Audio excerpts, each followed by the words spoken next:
jog. It's a lot harder with backpack. Yeah.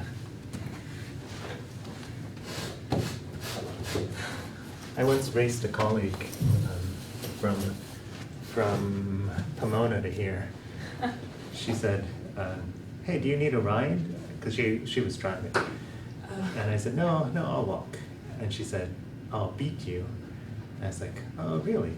And then I said, and I walked around the corner, and then I took off. And her office is right next to mine, and I got back before her, you know, like, so I put a sign on her door saying, I win. So you had time to get to your office and write a poster? Yes.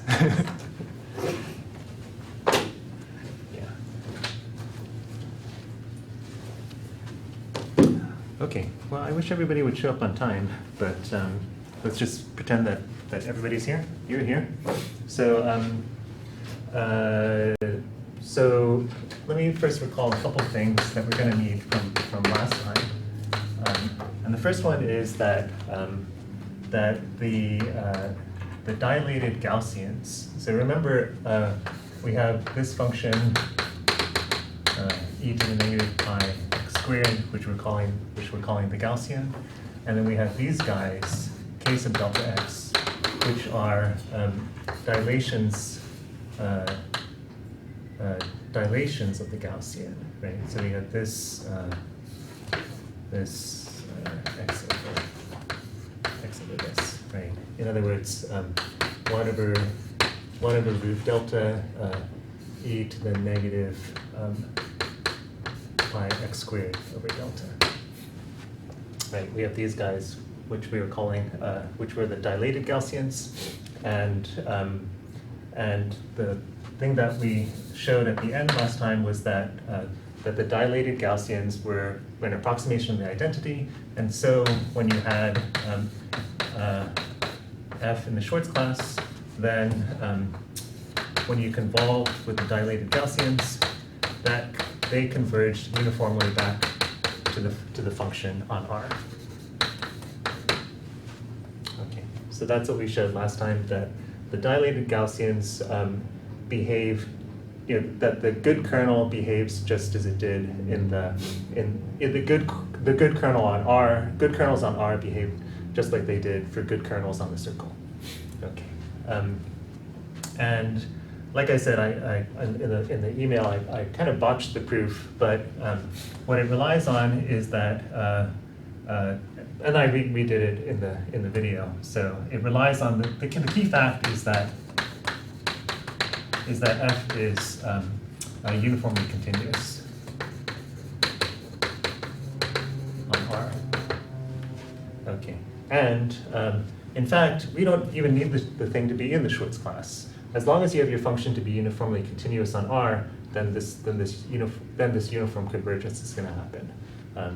What we needed the function to be in the Schwartz class for was mainly to get that it was uniformly continuous. So we can just X this out and say f uniformly continuous. Then we have this uniform convergence. Okay, so that was the main thing. And then the other important thing that we did was the multiplication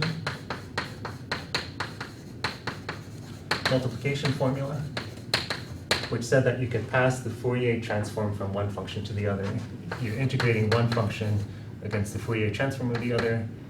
So functions in the Schwartz class as usual. Then you can pass the Fourier transform to the other guy.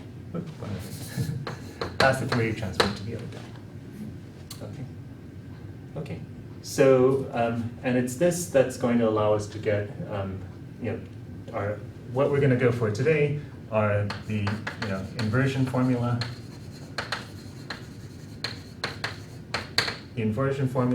and also Plancherel's theorem. So the inversion formula is going to say that. Well, let me just write it out here.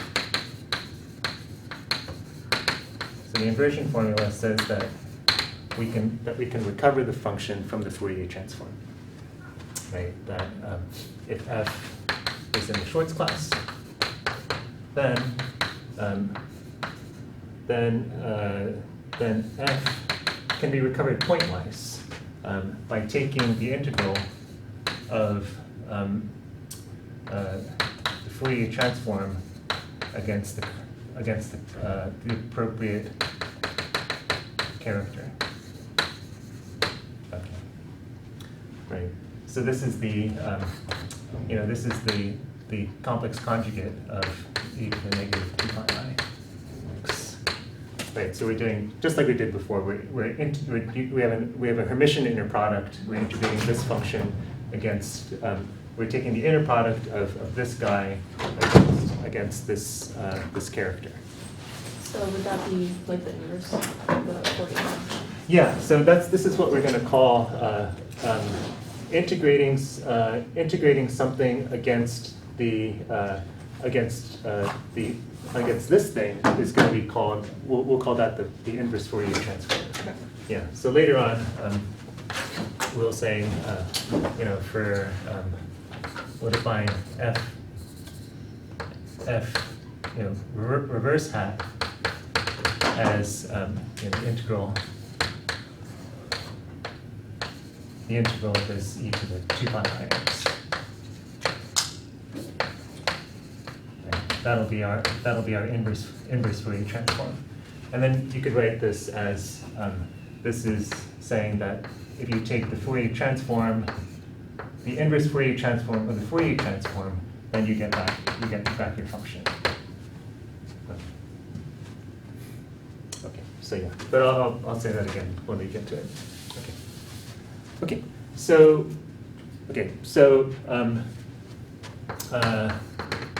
the proof relies on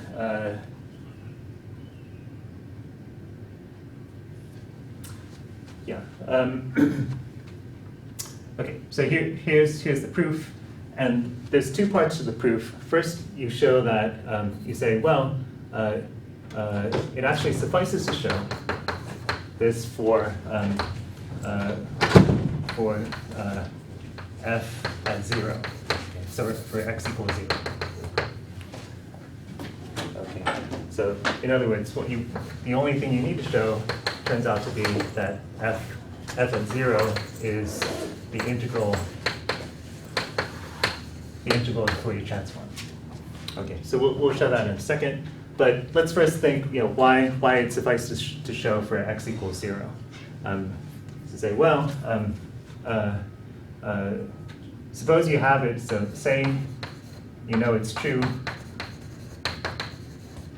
right, at x equals 0 for whatever function. In that case, now create a new function, f of x, as f of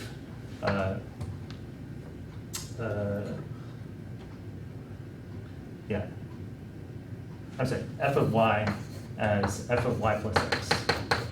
Okay, just create a new function that's the shift of the old function by x. Okay, that's still going to be in the Schwartz class, right? And so if we knew the result for x equals 0, we would know that f hat at 0 is going to be the integral of the Fourier transform of f hat.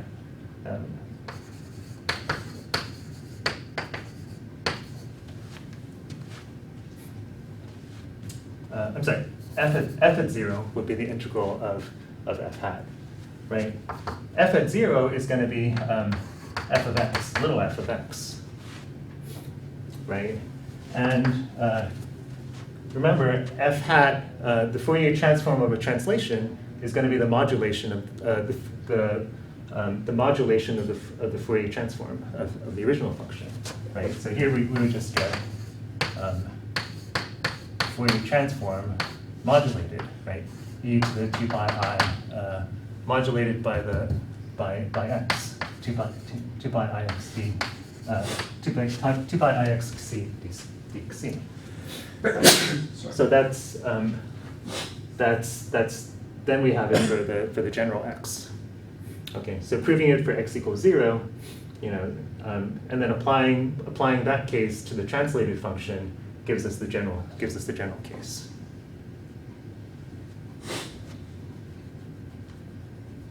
Okay. Okay. So the inversion formula boils down to just showing it in this case, the case x equals 0. We want to show that f of 0 equals f hat of, I'm sorry, the integral of f hat. Okay. So we want to show that f of 0 is the integral of f hat. So and for this, we use the facts about the Gaussian that we proved last time. So remember, right? We have that these guys, the dilated Gaussians, form a good kernel. So we replace the left-hand side with f convolved with k sub delta at 0. Wait, so what is, I missed this part, but what is the wedge above the little f? Oh, that I'll re-explain that in a minute. Oh, So sorry. let me just, I was just Anne asked a question and I was just answering. Okay, got it. Yeah. Okay. So we're trying to show this formula, right? That f at 0 equals the integral here, right? Okay. So what we're going to do is we're going to say, well, look, we have this good kernel. We know that this is going to convolve. This is going to, as delta goes to 0, this is going to turn into f at 0, right? This is going to turn into f at 0 as delta goes to 0. Okay. So let's write this. Let's take this and write it out, right? So this thing is the integral of fx k sub delta x dx,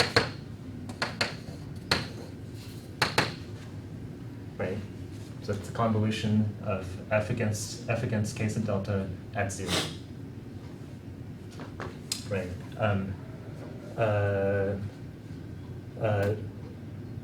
This thing, remember that this thing is even, so this is actually minus x, but it's an even function, so it's just x. Okay. So now we're going to use the multiplication formula, right? Say let's choose g sub delta such that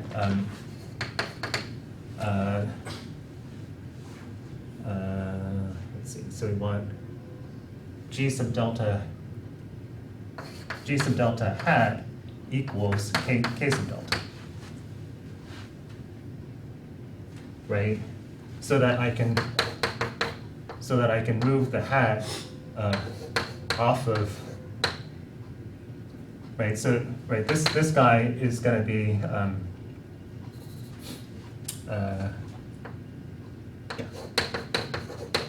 right? So that I can use the multiplication formula, right? When I move the hat onto this guy, it turns into k sub delta. Make sense? Right? So choose g sub delta such that g sub delta hat equals k sub delta. Remember that, right, that k sub delta is the dilation, right? K sub delta is the dilation of the Gaussian by the dilation of the Gaussian by 1 over square root of delta, right? And then when we take the, what that turns into on the opposite side is going to be the scaling of gamma by the reciprocal, right? Okay, so the Fourier transform of this turns into this, right? The Fourier transform of the scaling by the root of delta turns into the Fourier transform of gamma, which is just gamma again, right? Fourier transform of gamma, which is gamma again, but dilated, right, by the reciprocal. Okay, so this is it, right? This is our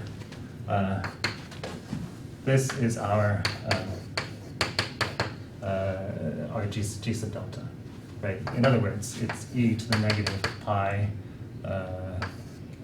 delta x squared. Okay. Okay, makes sense. So, right, we want to look at this thing, right?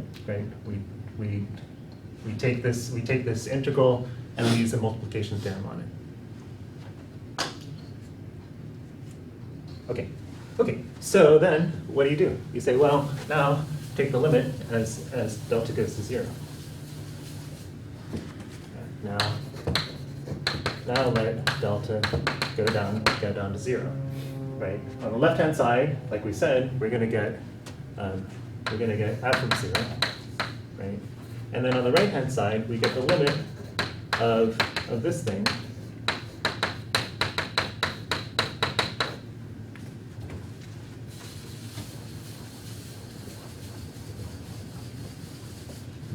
Right? We get the limit of this thing, which, what's this? E to the negative pi delta x squared, right, dx.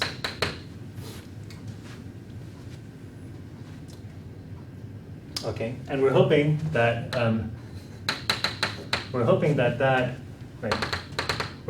that's going to be the same thing as this.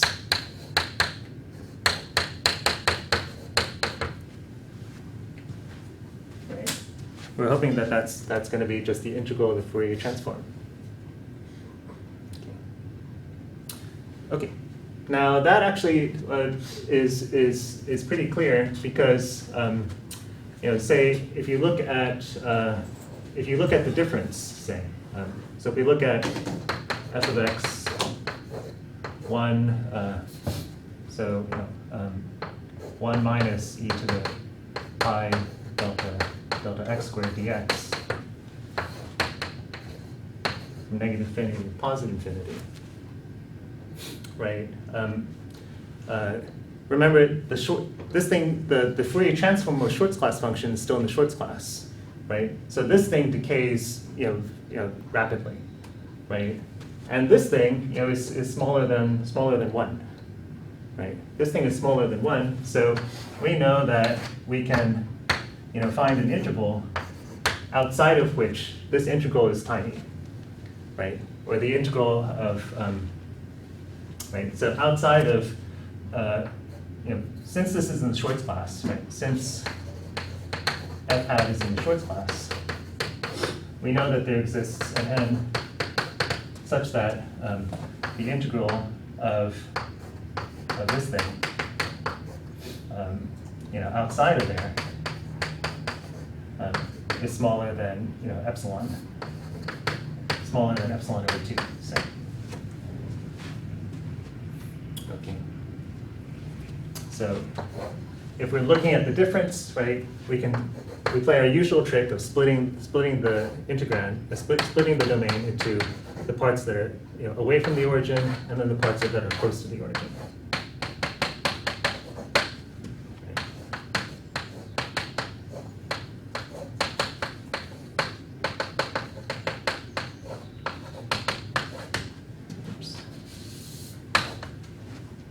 Right. Now this part, we just said this part is n is chosen so that this is smaller than epsilon over 2, right? And then over here, as delta goes to 0, this function tends uniformly to 0, right? Because we're on a compact set, right? So this thing is going to go uniformly to 0.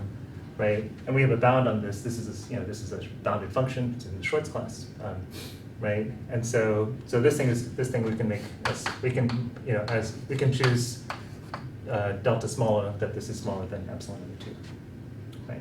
And so that's it.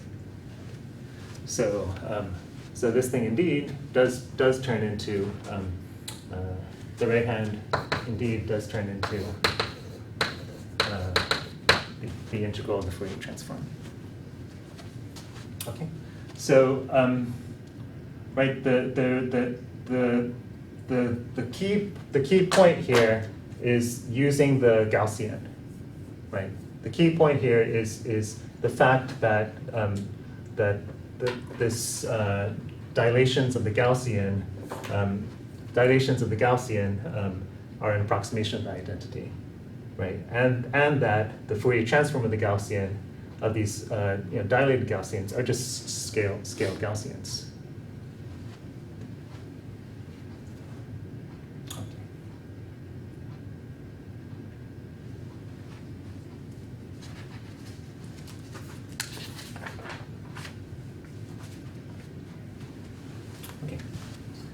Okay, right.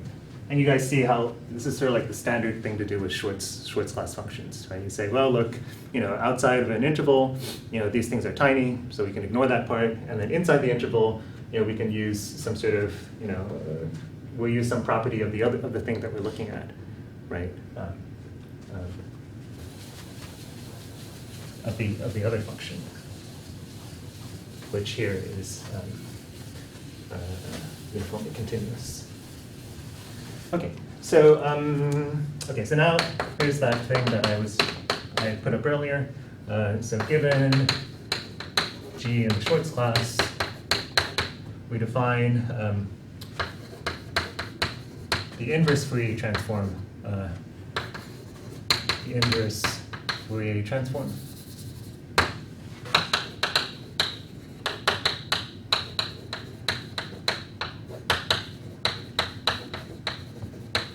G by, so Stein denotes it as F star. F star of G, or G reverse hat, or caret of G of X is going to be G against the conjugate of the character.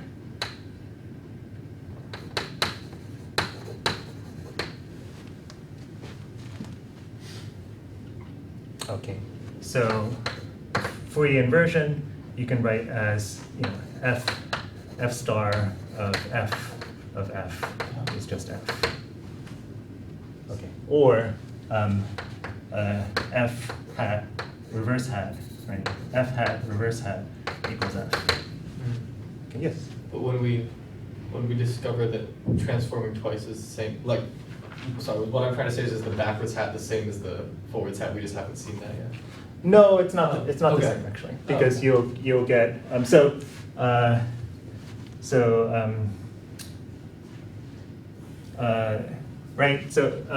it's not exactly the same, right? This is the same as the Fourier transform of G, but evaluated at negative x. I see. Right. Okay. Yes. Yeah. Okay. Okay. Yeah. So one remark. It's easy to see. Just do a change of variables to see that if you do the Fourier transform, if you do the inverse Fourier transform and then the Fourier transform, that also returns you to the. You also get back your original function. Okay, so so in other words, so as a consequence, when we have that f composed with f star or f star composed with f is the identity. Okay. And so the consequence is that f is actually a bijection on the Schwartz class. It doesn't just map into it, it maps onto it.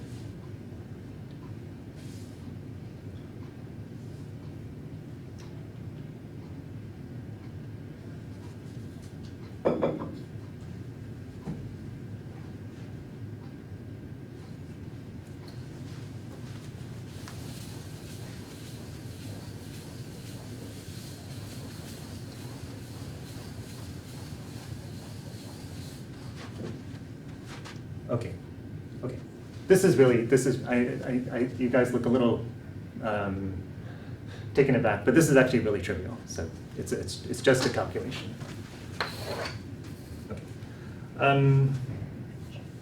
Okay. consequences.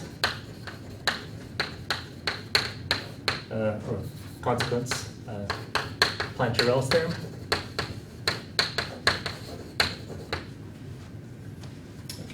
So, which says that given any Schwartz class function, then the L2 norm of the function is the same as the L2 norm of the Fourier transform.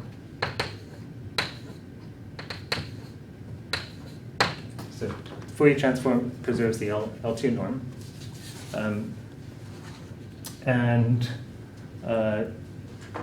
So Stein and Shikarchi prove it in the following way.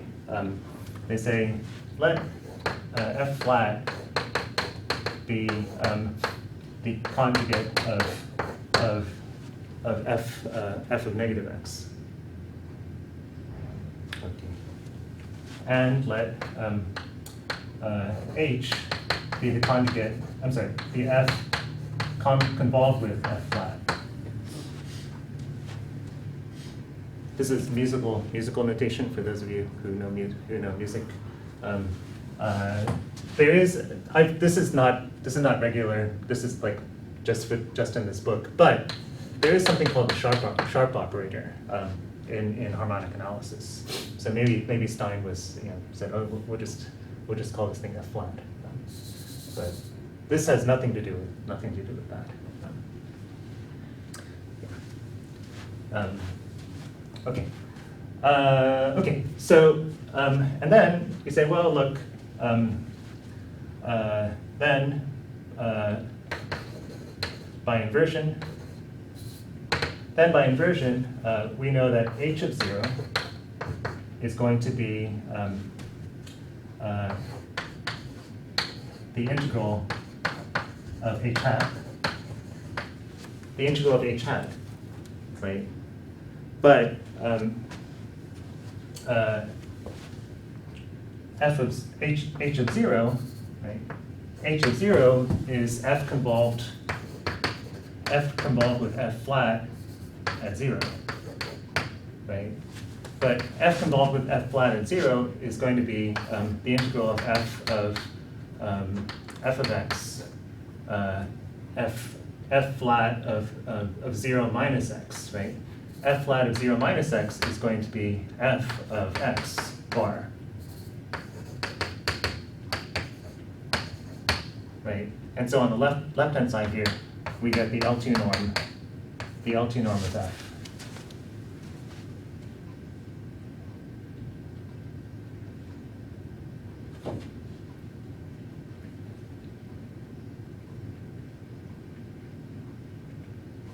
Okay.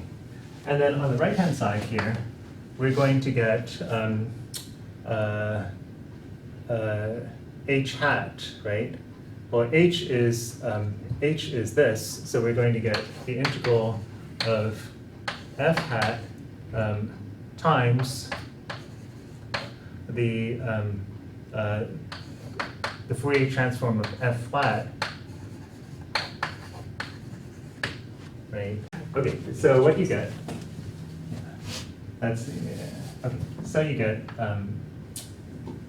right. So this turns into f hat bar f hat bar f hat of c f hat bar of c. Right. In other words, the L2 norm of f hat.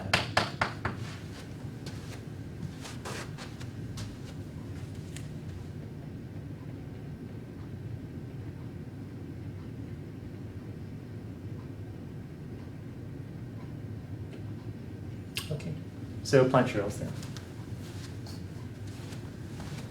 Okay, so let's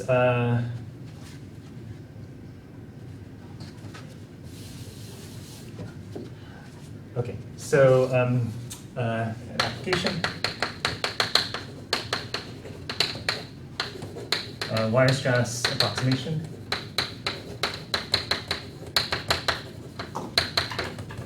So this is, this is a little bit of a digression, and you probably saw it when you went through 131.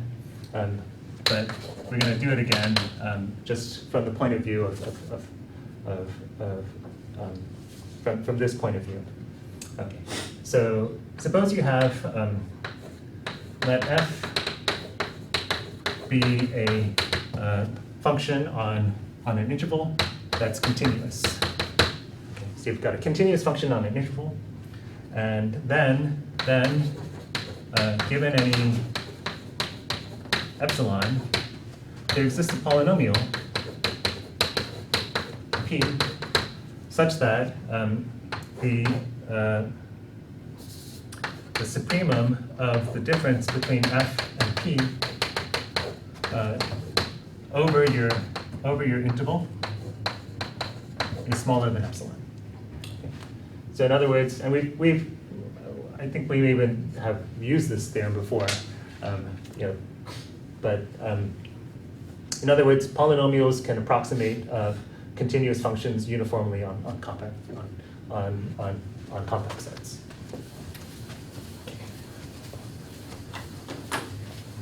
Okay, so we're going to prove it using the Gaussian and convolutions. Okay, so proof. So the first thing to notice is that, first thing to do is to say, let negative mm be chosen large enough so that it contains AB. Okay, so your function lives on some interval AB, say, and you choose an m big enough that this thing that interval mm contains AB, right? And then let g be a continuous function that agrees with f on AB and vanishes outside the negative mm. Okay, so you've got your original function, and then you extend it to a continuous function on the real line. Okay, so make it vanish and then vanish outside of there. Okay, so f. Here's your original function f, and then g is extended to the whole line.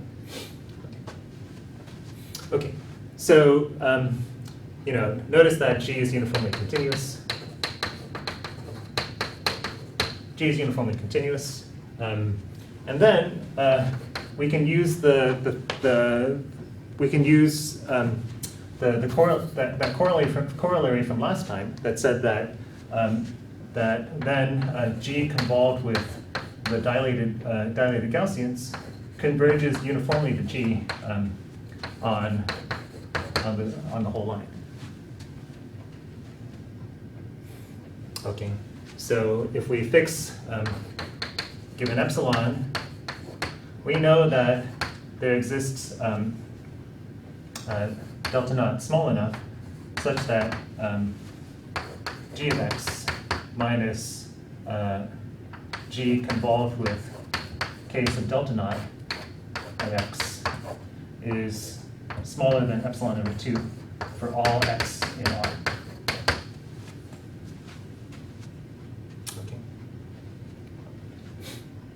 Okay, so so we've got something else that approximates our function uniformly, right? The convolution with the good kernel. Okay, and so then you say, well, right, so that's step one. Step two is to say, well, just to notice that, well, we can write the kernel as an infinite series, right? This is going to be 1 over, this is the dilated Gaussian, so negative pi x squared over delta naught, right?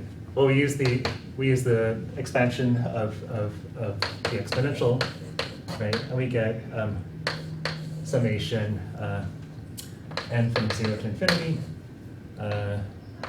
negative pi x squared over delta naught quantity to the n over n factorial.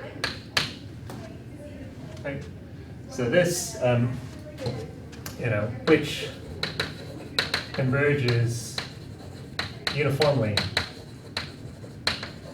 to k delta naught on say negative 2m 2n. So take the double of this interval, and we're going to approximate the kernel there. So there exists, say, an n naught such that that approximates the kernel uniformly there. So that the polynomial up to n naught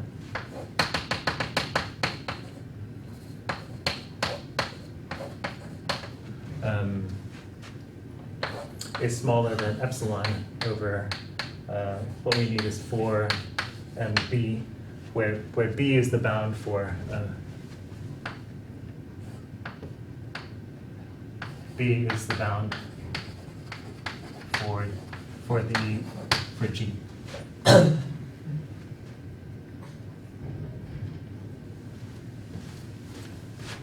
Okay, so right, so we're trying to get a polynomial approximation. We're trying to get a polynomial approximation of g.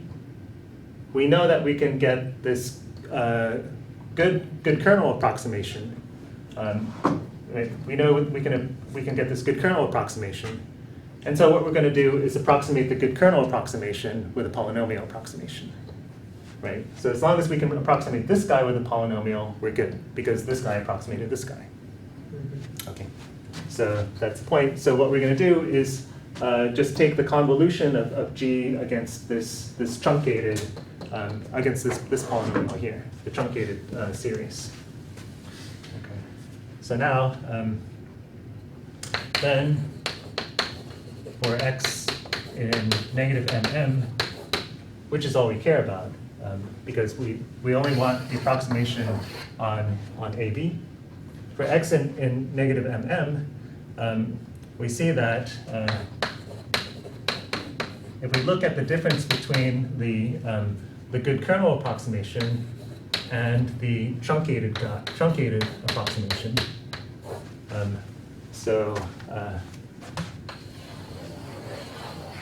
we call this guy R of x.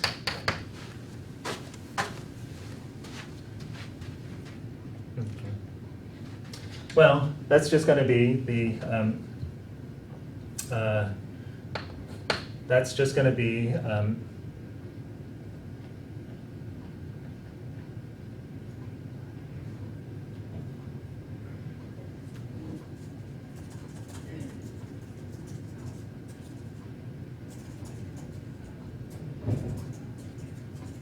right. That's just going to be the integral of g of t against the difference,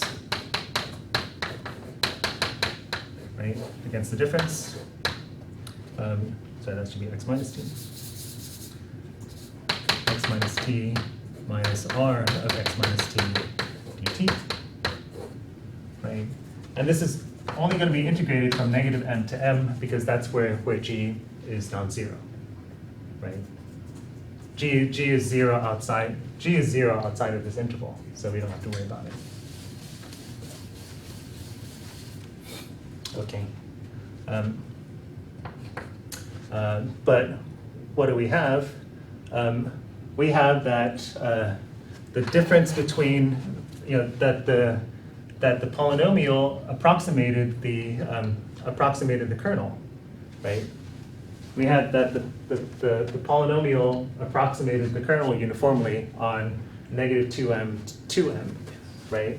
And this x minus t lies in negative 2m, 2m, right? Because x is in mm and t is in mm also, right? Should we have convolution here?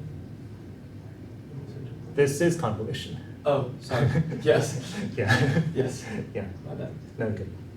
Okay, so we have that this thing is controlled by epsilon over 4mb, right? Well, that gives it to you. Right? So we get that this thing is, g is smaller than b, so we get this thing is, let me write it like this. Right? So this thing is smaller than b times 2m over times epsilon over 4mb. So that gives us epsilon over 2. Okay, so, right, this guy approximates this guy within epsilon over 2 on negative mm. This guy approximated g within epsilon over 2 on negative mm. And so, so we know that g convolved with r approximated g within epsilon, right? Within epsilon. Okay. So the only thing left to do is to show that this thing actually is this convolution actually is a polynomial, right? We wanted to approximate g by a polynomial. Is this thing actually a polynomial? And that part is just you just look at it. You say, well, right, is g convolved with r a polynomial? That turns out to be yes, of course. G convolved with r at x is the integral from negative m to m of g of t r of x minus t dt. Right? R is a polynomial, right? R is a polynomial right? We can write this as 1 over delta naught summation n from 0 to n naught x minus pi x minus t squared over delta quantity to the n over n factorial, right? But that's a polynomial. That's a polynomial. A polynomial of the form like some function of t times x to the n from n equals 0 to 2 n naught.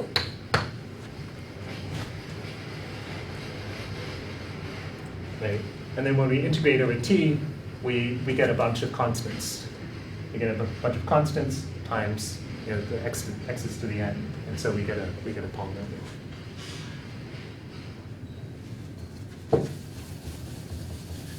Right. So then this is going to be a summation n from 0 to 2 n naught integral from negative m to m a sub n t to t x to the n, which is a polynomial.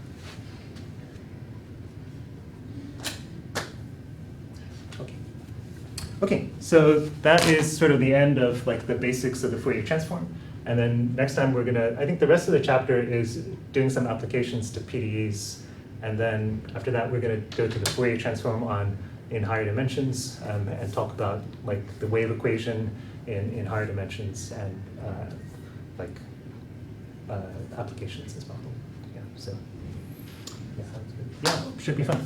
Thank you. Okay, see you guys next time.